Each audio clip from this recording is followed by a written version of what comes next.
Nakapunta na ba kayo sa Bolinao? Kung hindi pa, tara na at sumama na kayo sa aming office getaway.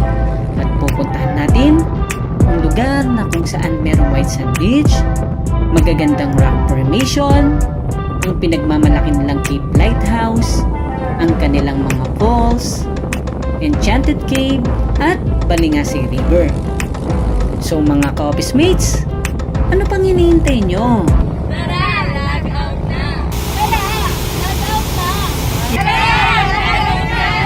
Hello mga ka-office mate. So, papunta kami ngayon ni Lay sa Bolinao, Pangasinan. Going to Bolinao needs some early preparation. Medyo may kalayuan kasi ang biyahe papunta doon. It is located in the northern part ng Pangasinan, West Coast of Luzon.